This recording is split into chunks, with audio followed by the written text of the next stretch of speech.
Erased Destiny 2, The Knower. Chapter 13, Under the Stars.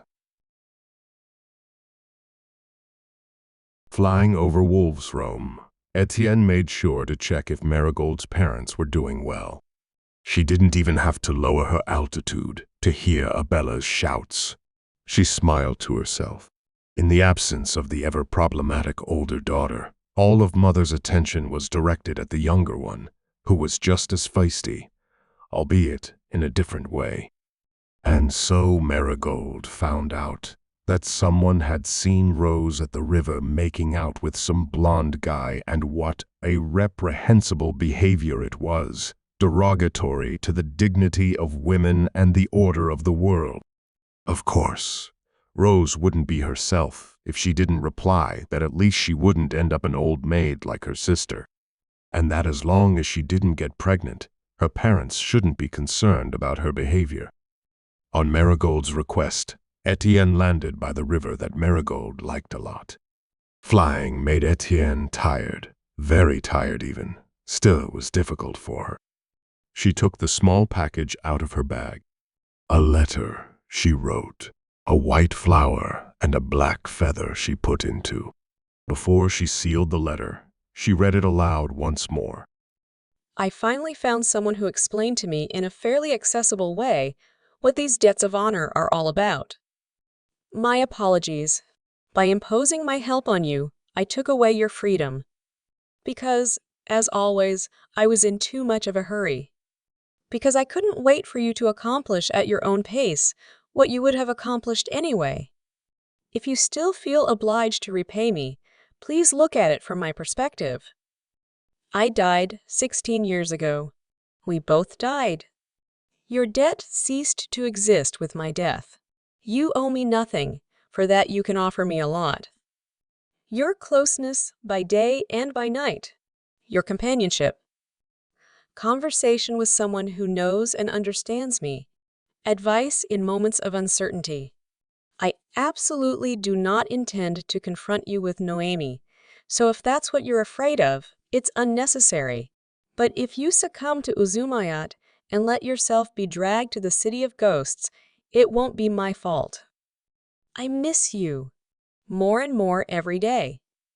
I long for the time we sat on the roof of the palace and looked at the stars together. I imagine us together, in the house you built for us, with the children we parent. But these dreams only exacerbate my nagging feelings of loneliness.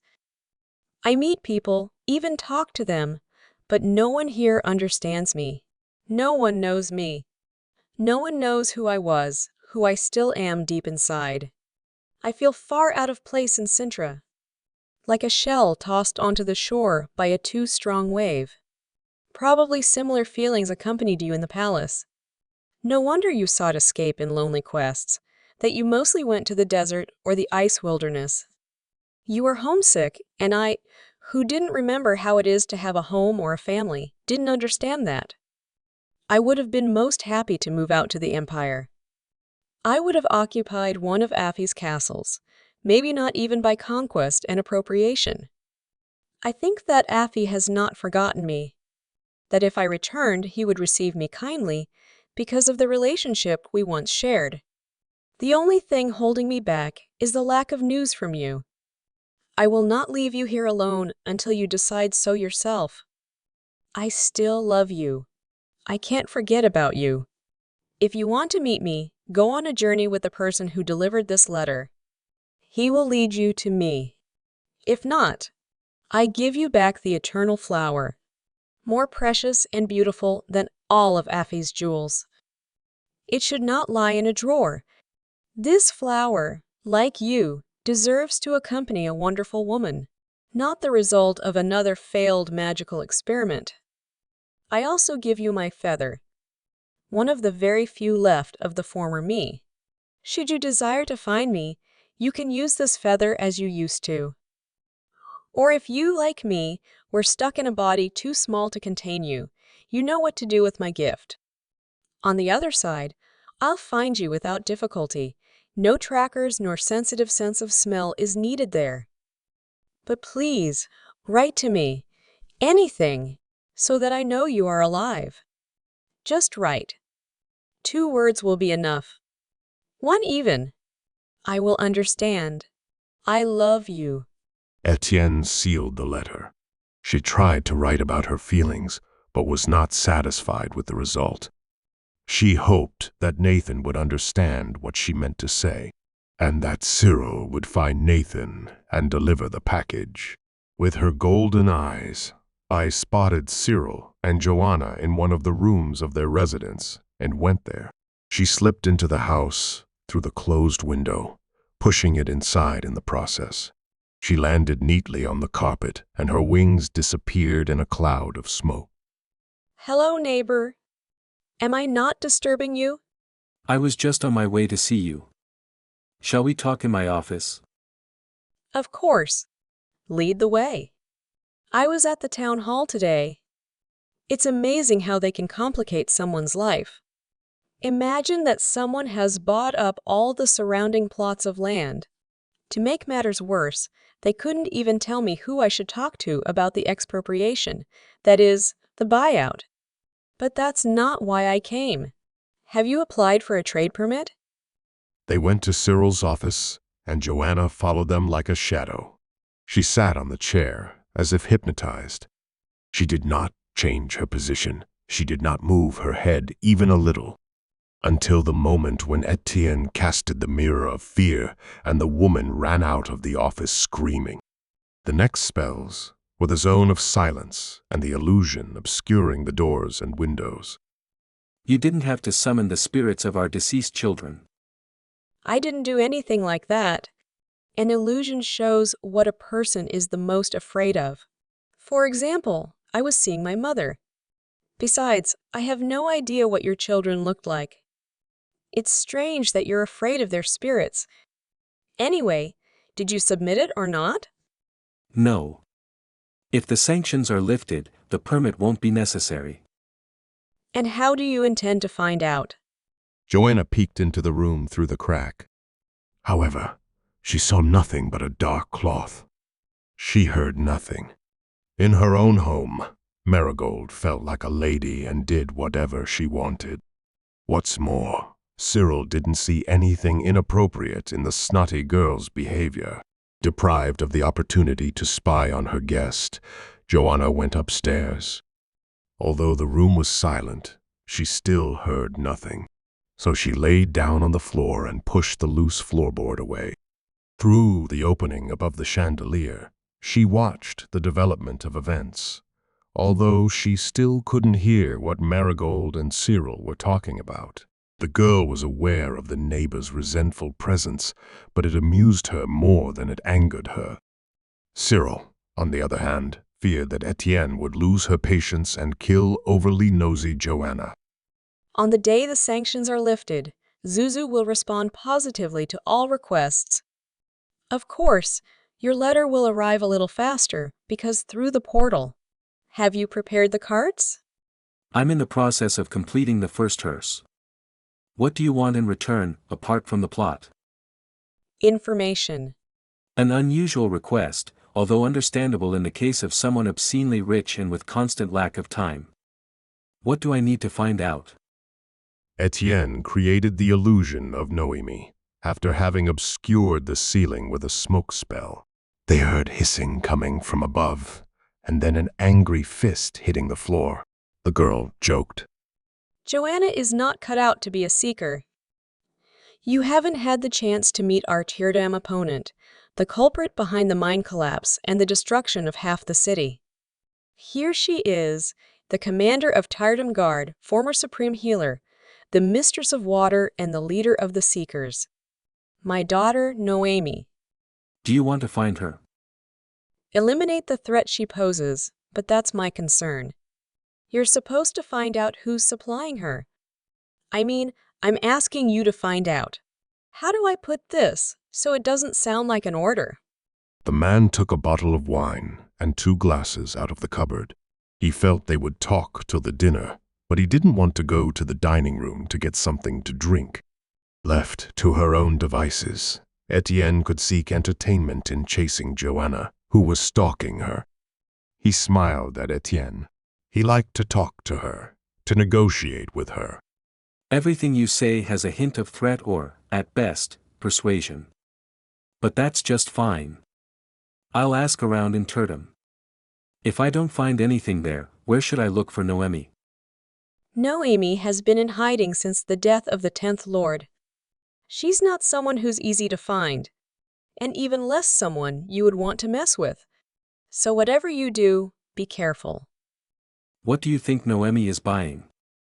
Besides food and basic necessities. Magic ingredients, herbs, weapons. Anything that can be traced. Noemi is constructing some kind of magical weapon. She is raising funds to recruit a mercenary army. She also has to keep the mages who support her alive. In Turdham, she brewed opium with which she paid for the supplies. I wish I could give you more specific clues. Even as a child, Noemi had her secrets.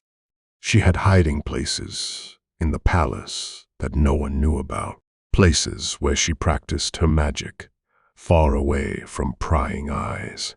As the girl grew older, her secretiveness only increased, but at that time, it was not this that worried the Ninth, but Elstar, who was hyperactive, always in conflict with everyone, and aggressive towards his peers and elders.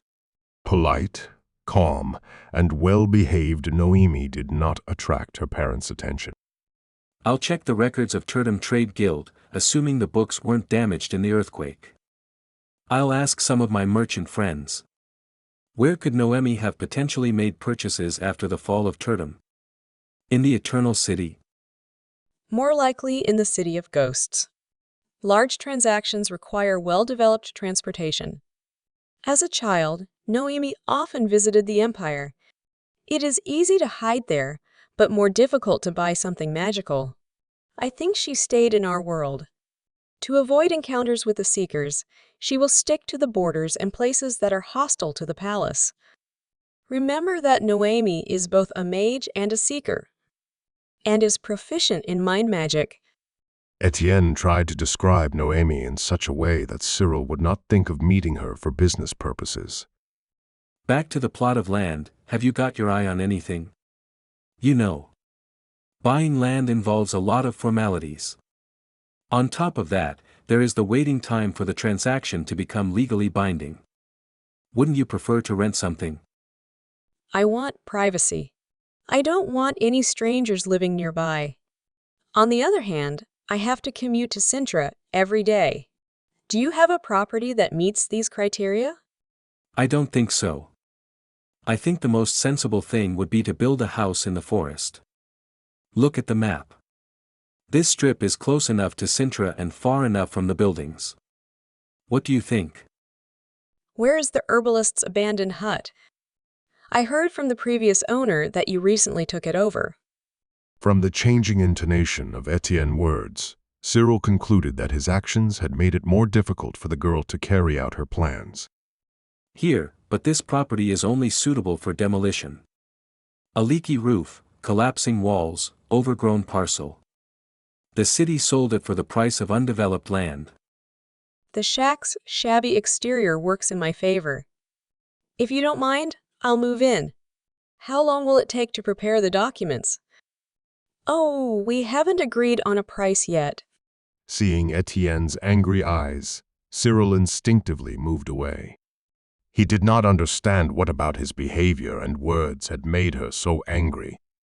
Her fingers became black, with acid-like liquid falling from the tips. Etienne walked to the window and put her hands outside. She looked tired, disappointed, sad, but not angry anymore. She apologized to Cyril. Marigold's body cannot contain my power. Death magic is a unique one. Most of elements require emotions to cast spells effectively, while death magic requires peace of mind. I don't want to make any excuses. It is purely fault of my own limitations, but Joanna's thoughts are difficult to ignore. She is imposing them on me. Her curses, her hate, and false accusations. Probably you didn't know, but she has some talent for magic, mind magic, namely. and she uses it to maintain control over her household. I think Jargon has already snapped out of it, as he learned few spells himself. Please don't move for a moment. Etienne drew a line on Cyril's forehead, line that glittered for a moment and then became almost invisible.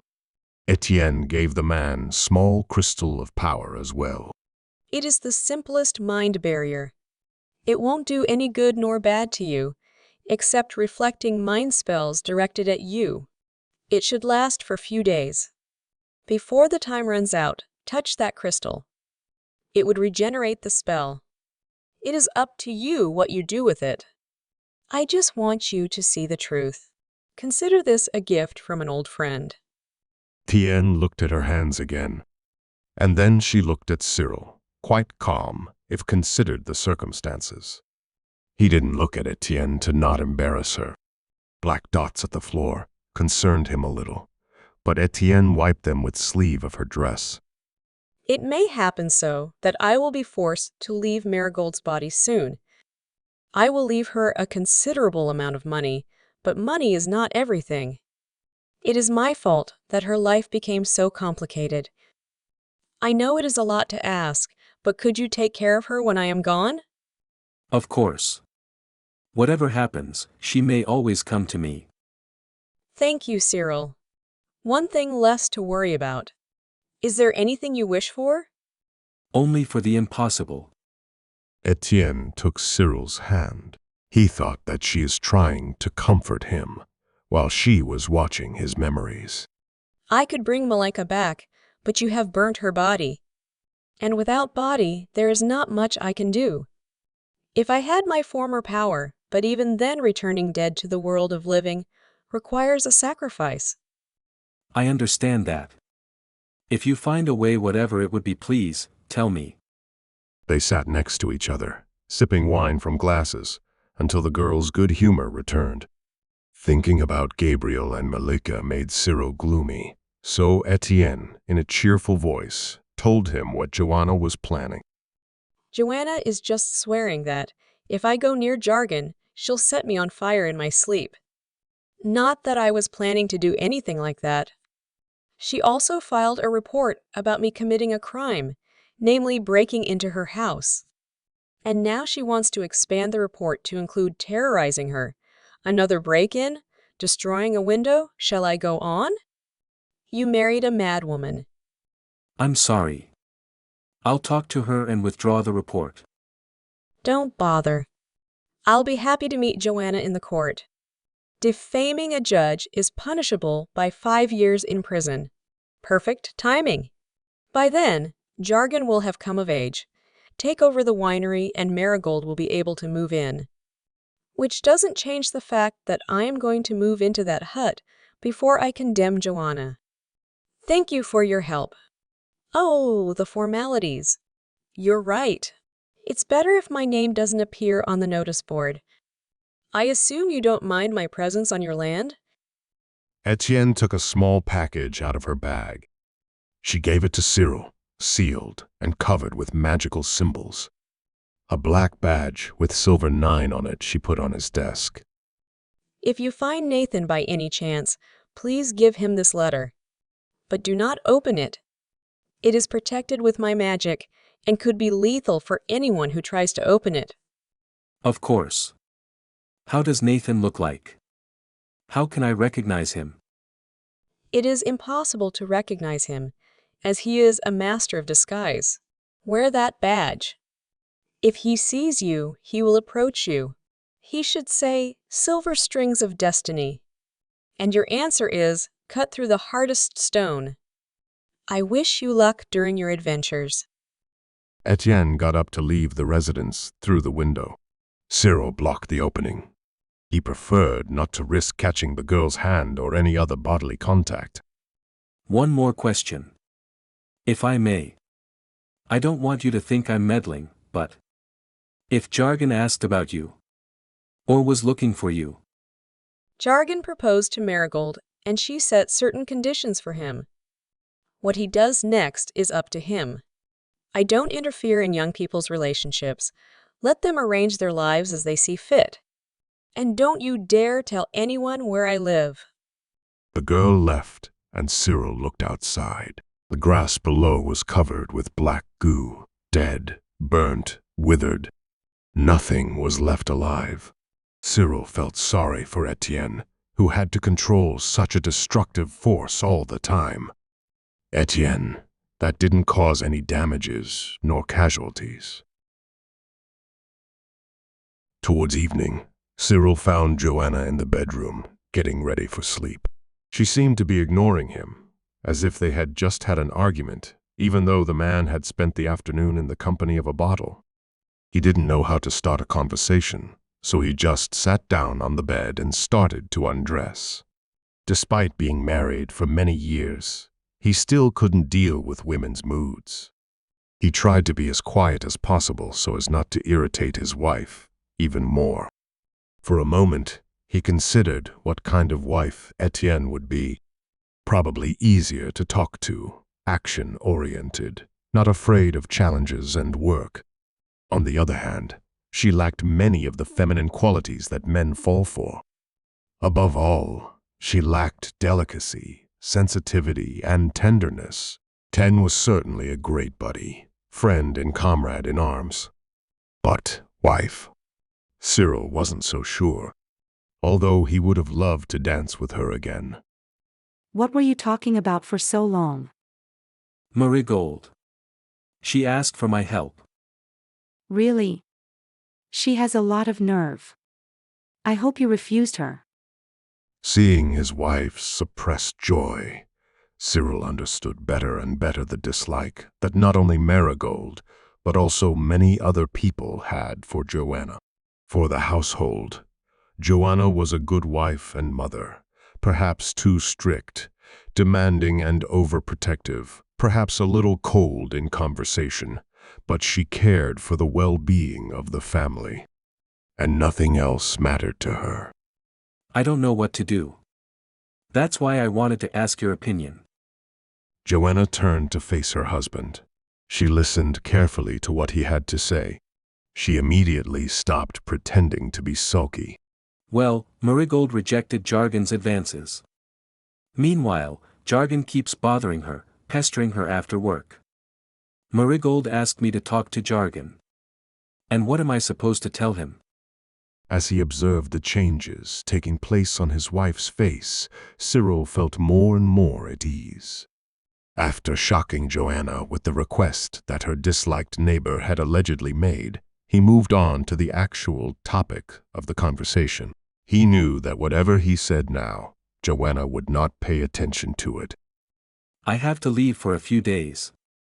The customers have asked for faster delivery, and there are also those formal matters I mentioned to you. So, if you can, talk to Jargon. I think you will find arguments that will convince him. Cyril didn't feel any difference. He wondered if Etienne was right about Joanna, and if Joanna tried her tricks on him or on their children and servants only. He wanted to believe in his wife, in her goodwill. But, considering his trip to Tyredam and possibility of meeting Noemi, he decided to nourish Etienne's barrier every day. While his parents were gossiping about him, Jargon was tirelessly running around the vineyard. He considered improving his general physical fitness to be the top priority for the next few days. Without it, he had no chance of participating in the next escapades organized by Etienne. For Nathan, getting out of breath after a few hundred steps was such an unusual experience that it was almost fascinating. Whenever Nathan ran out into the open, he would look at Sintra and the surrounding walls. He wanted to meet Etienne, reveal his identity to her, and at the same time he was afraid of the consequences of this meeting. He was afraid of hurting Etienne, of reminding her of what he had done in his previous life. The words he had overheard echoed in his head. Etienne loved and hated him at the same time. Wouldn't it be better to start all over again, to win her favor in Jargon's body? Nathan knew better than anyone what Etienne expected, what she valued in her partners, and how to please her.